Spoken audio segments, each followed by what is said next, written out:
is all about hits and misses. You miss a call and you take a hit. They say that in the Desert Storm Rally, if the navigator can keep the driver on the road, 70% of the job is done.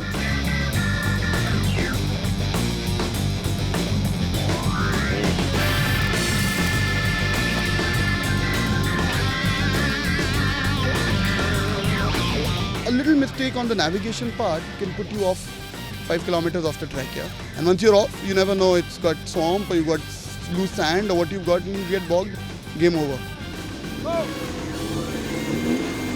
Jaisalmer was a 6 a.m. start for the storm. First stage was 87 kilometers and began at Hada, ending at Lakhmana near the famous dunes of Sam. Post that was a short 1.2 kilometer stage starting at Mangalyavas, leading straight into the third stage which ended again at Sam. The last competitive of the day was the first stage run backwards. The third leg of the 2014 Desert Storm comprised of 4 stages, a total competitive distance of close to 200 kilometers. The first stage was 86 kilometers of gravel and rut, which ran through a lake bed and saw the drivers go flat out.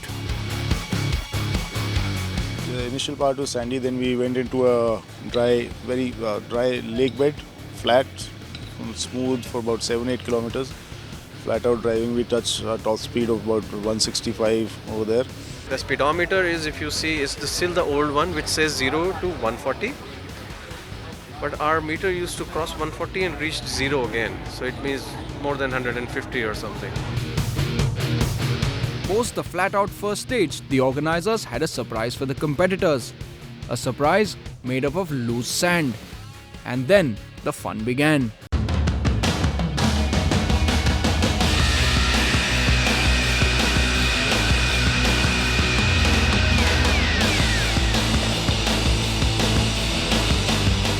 The ground rule of the storm is that it allows no recce, and even after the drivers walked in for a little peek at the stage, the sand caught them unawares. Barring the first few cars, everyone was going everywhere. Unless and until we create a need for a car to be capable of doing this, a rally car will never be made so that it can do this. And if we need to make the Maruti Suzuki Desert Storm go where it needs to be going, then we need to have stages like this where there are dunes and it's an actual cross-country environment for the car to be driven. Now the dune was quite easy, it looked difficult. We climbed up the first dune, all right. There's a very small dune, and as soon as we reached there, my four-wheel drive went into neutral. So the car again got bogged down there. We lost time there again. Scared everybody so much. He said maintain momentum, and what I did was I maintained too much momentum and ended up overshooting the line, and I went onto a mount. The vehicle got cross-axle, so we got stuck over there. I mean, it wasn't that much of this thing.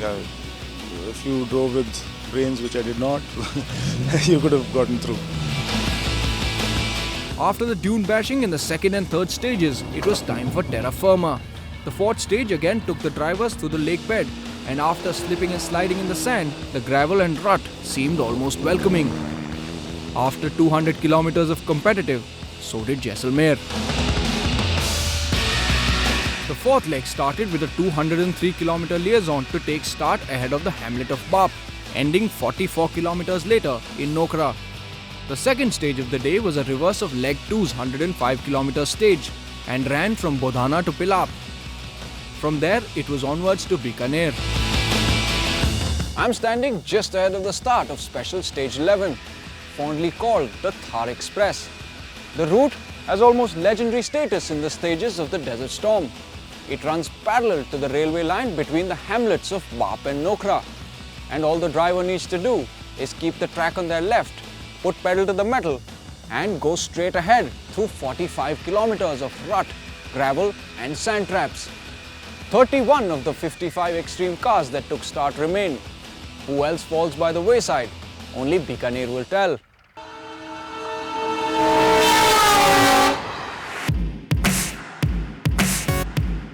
The drivers took to the Thar Express stage with the same vengeance that trains reserve for railway lines. This was an old route. Finally, familiar territory. Here, getting lost was very hard, so it was time for flat-out recklessness. The rally was almost at an end. There were cars to be overtaken, and there was time to be made. Actually, when we are going with the track, we know the flow is so nice when you're going along with the railway track. We're doing 170, 170, 180 there. That is these stages really pump us up. They make us feel very nice that we are doing there in a normal sandy stage. Everybody does the same average. Here, we make 20 seconds a kilometer on the other guys. The last stage of leg 4 was set to be the game changer. It was the last longest competitive before the end of the rally. It was here that the positions were going to be sealed.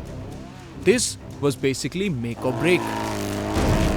Sunny Sidhu's monster XUV was in the lead, and after Abhishek Mishra topped out, Sandeep Sharma's Gypsy in Team Thunderbolt's colours was firmly running in second. Behind them were Amartej Buval and Nakul Mehndiratta, again in a stock Gypsy, being given a hard chase by former APRC driver Lohit Aras's menacing XUV. The fight was on, and the game almost over.